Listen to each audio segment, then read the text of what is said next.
The morning sun glittered on the water like shards of gold. Henry Caldwell tightened the straps on Lila's little sun hat and held her hand firmly as they approached the dock.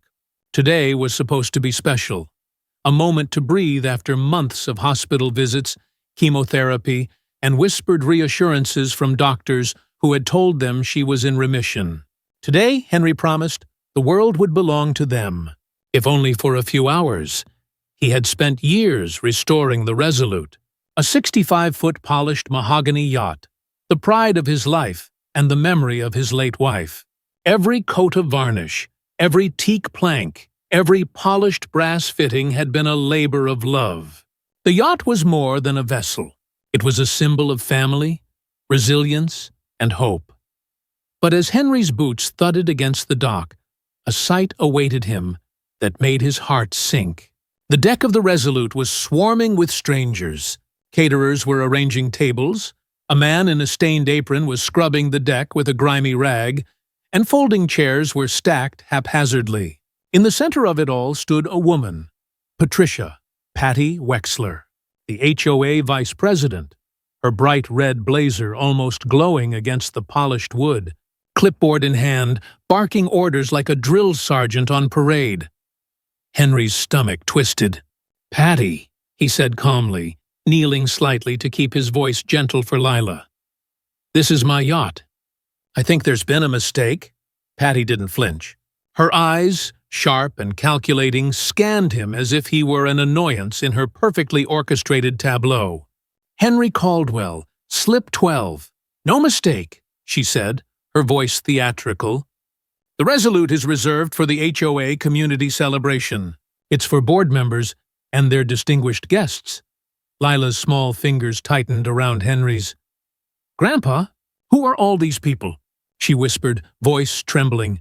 Henry knelt beside her, hiding his rage behind a calm mask. "It's okay, Lila," he said softly. "Looks like there's been a mix-up. Let's go get some ice cream while I figure this out." As he led her away, he could feel the rage simmering like a storm just beneath the surface. Years in the Coast Guard had taught him the value of patience, the art of controlled fury. But this was a personal violation. This wasn't just an HOA overreach. It was an assault on his family, on memories of his late wife, on promises kept.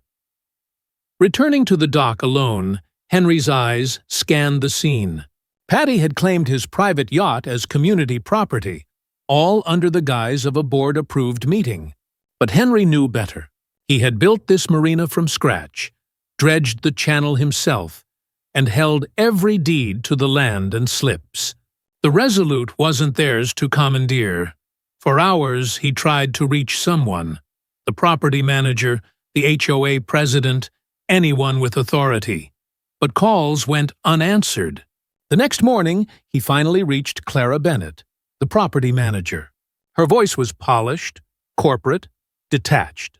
"Mr. Caldwell, Ms. Wexler followed proper procedure," she said. "It's all in the amended covenants." Henry asked to see the amendments. She promised, then failed to deliver. The answer he received only reinforced what he suspected. The HOA had no legal claim to his yacht, his slip, or the marina. They had acted out of arrogance, presuming that silence meant submission. That weekend, as Henry scrubbed wine stains and the remnants of cheap decorations from the Resolute, his mind wandered back 18 years, back when this property had been nothing but marshland and a blueprint on his kitchen table, back when he had poured his Coast Guard pension into a dream, a community, apartments, storage units, and a private marina. He had leased management to a company to handle daily operations, keeping ownership of the land himself. It worked, until he became invisible. A week later, Tom Harris, a neighbor and retired Gulf War veteran, stopped by.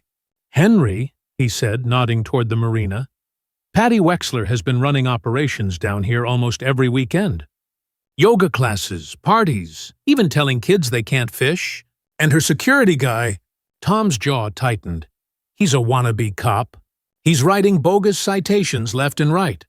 Henry felt a surge of clarity. This wasn't a misunderstanding. This was a takeover, and they hadn't even realized he was still holding all the cards. He began gathering evidence, security footage, board meeting minutes, lease agreements, every document proving the marina, the slips, and the land were his.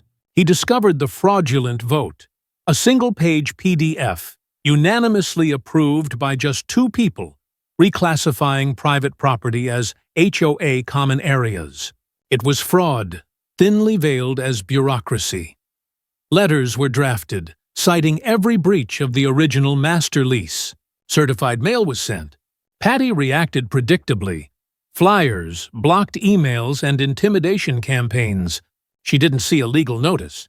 She saw a challenge to her imagined throne. Henry's strategy began to crystallize. While Patty raged and flailed, he quietly moved pieces on a much larger board. He contacted the bank holding the HOA's mortgage and structured a buyout through Tidewater Holdings, LLC, a shell company controlled by his attorney. Within 2 weeks, the HOA's financial authority was transferred to him. Step 2 was a legal termination of the leasehold agreement, citing repeated violations and unauthorized commercial activity. Overnight, their authority vanished. The beauty of it all was in the quiet. No announcements, no confrontation, just the cold, undeniable weight of the law. Patty's gala, intended to assert dominance, became a stage for humiliation. A magnetic lock, a clear private property sign, and her followers were barred. Henry watched, calm, as the crowd of 50 stared at the lock. Patty's confusion turned to disbelief, then fury. Her party was on the other side of a steel gate, and he held the key. When the HOA meeting came, Henry presented the evidence: the purchase of the mortgage, the termination of the leasehold, the original deed, and a recorded voicemail of Patty bragging about taking his property. Gasps filled the room. The tide turned. Neighbors saw the truth. Karen Wexler, Patty, was exposed. With police intervention, forged documents discovered, and legal consequences set, the HOA's control evaporated. Henry and Lila walked along the dock weeks later, the Resolute shining in the sun, repaired and whole again. Lila traced a brass plaque dedicated to her grandmother, and for the first time in months, everything felt safe, warm, and theirs. The storm had passed, and the calm revealed who was anchored and who had merely been drifting. The sun had barely cleared the horizon when Henry Caldwell returned to the dock. The Resolute, though still proudly moored, bore the subtle scars of Patty Wexler's weekend assault. Faint wine stains on the deck, greasy fingerprints on the polished galley counters, and a faint smell of cheap perfume lingering in the cabin. Trash bags were piled haphazardly on the pier, remnants of a celebration that had never belonged there. Henry inhaled the salty air, letting it calm the storm of fury inside him. This wasn't just about wine stains or trespassers. This was personal. The pride of a lifetime violated. The joy of his granddaughter stolen. Every fiber of his being urged him to act. But he knew patience was his weapon.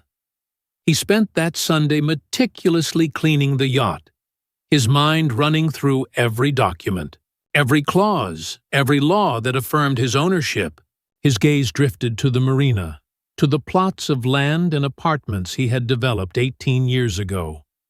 Every brick laid by his own vision and sweat. He had trusted a management company to handle the HOA matters while he focused on ownership. That trust had been exploited.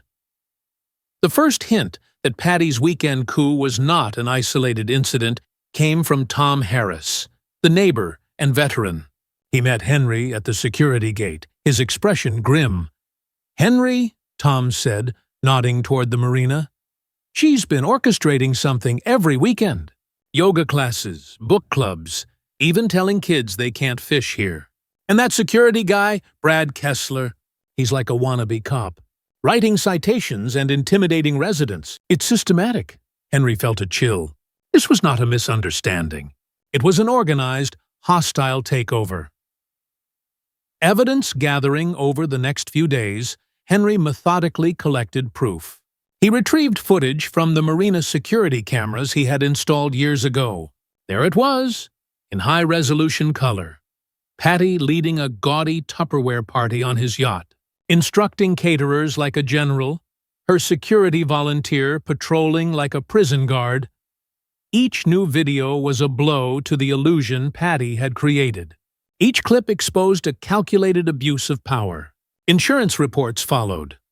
One resident had slipped during an unauthorized yoga session, and the liability exposure could skyrocket his premiums. Henry's calls to the property manager, Clara Bennett, became increasingly pointed. "I have evidence of multiple unauthorized events and a pending insurance claim," he said. "I need the board meeting minutes authorizing these activities." Her calm professionalism faltered under his persistence. Within the hour, a single-page PDF arrived. A meeting with a quorum of 2 people, including Patty and her closest ally, approving the reclassification of private slips to common area. Fraud, plain and simple, disguised as bureaucracy. Forwarding it to Dr. Richard Lane, the HOA president, yielded nothing. He responded with a single dismissive sentence, delegating authority to management. Everyone washed their hands, leaving Patty to rule the roost unchecked. Collateral damage. Henry's discovery wasn't just administrative, it had real victims. Elderly residents, families who had lived there for decades, were being harassed. Boats were towed without warning, fines were issued for trivial matters, and leases were terminated. One particularly upsetting case was Eleanor Vance, widow of Henry's old Coast Guard friend. She had only allowed her son and family to visit her marina slip.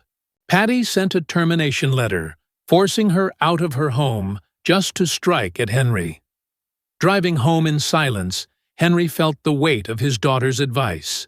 She had urged him to sell, to walk away, to preserve his health. But Henry could not. Not after Lila's disappointment, not after seeing the fear inflicted on the community, not after the memory of his wife and the pride she had poured into the place. Selling would be surrender. Surrender was never an option.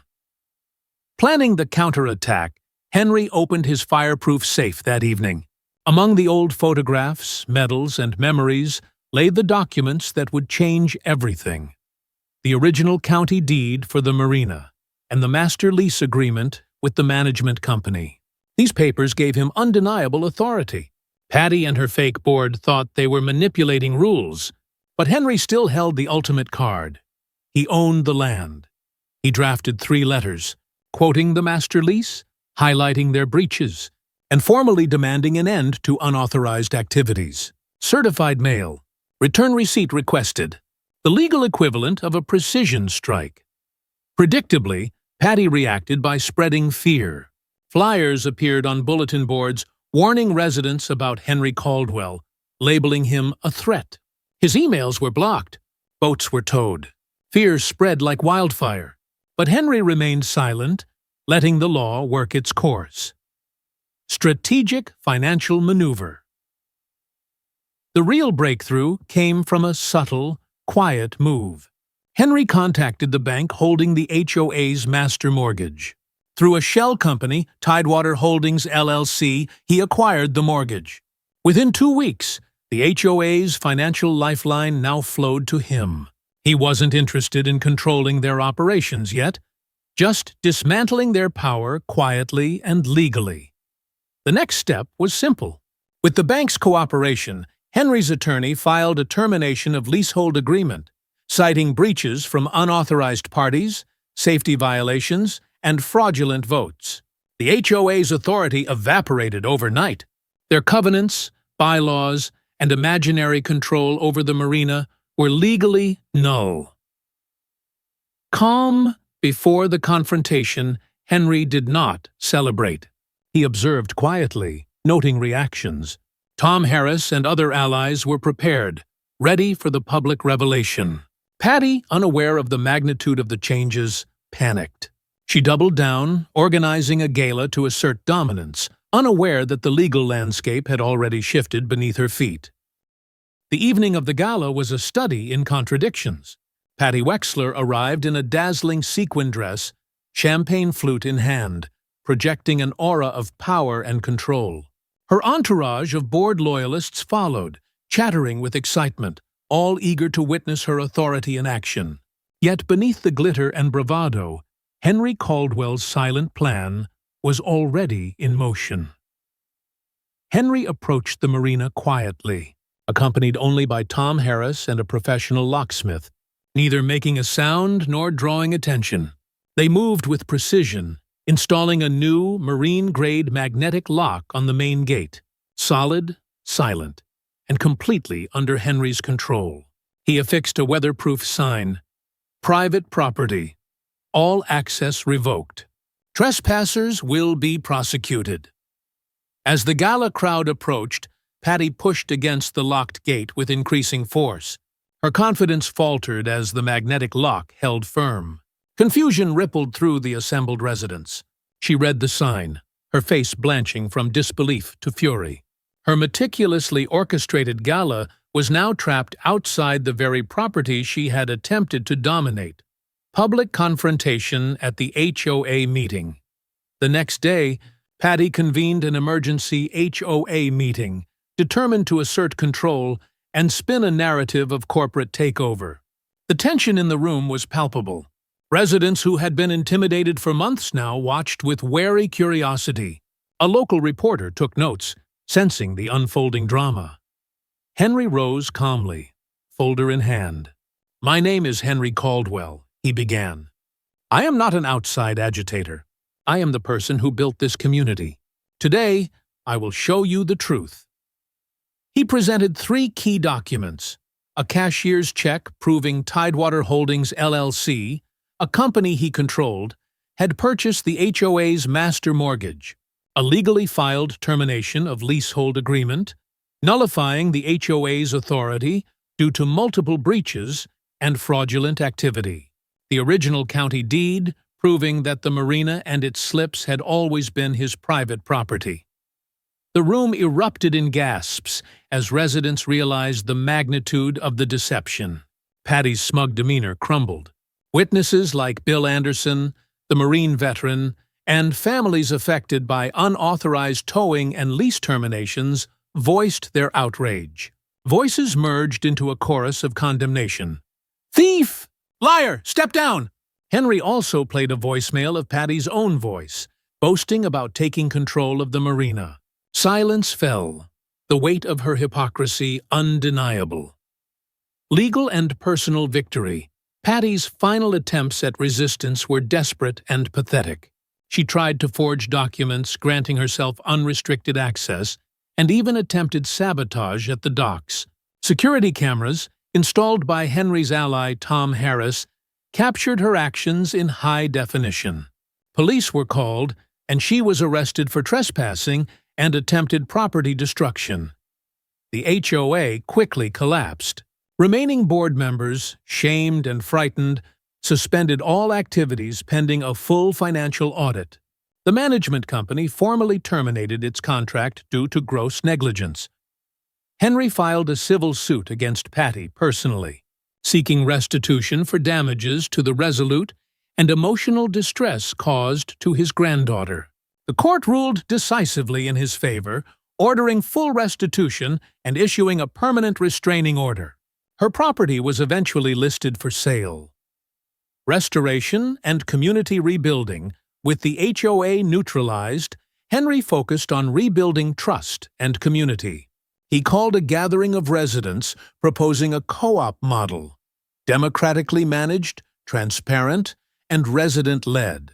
Tom Harris oversaw electrical systems, Bill Anderson handled security, and neighbors volunteered for landscaping and maintenance. The first community event under the new structure was a fish fry on the restored pier. Laughter echoed across the water as neighbors reconnected. The marina, once a stage for bullying and intimidation, now became a place of shared joy and collaboration. Henry had also installed a commemorative plaque honoring his late wife, Anna, at the head of the pier, Anna's Pier, in memory of Anna Caldwell, who loved this shore. His granddaughter, Ellie, traced the letters with her finger, a symbol of continuity, memory, and hope. The storm had passed.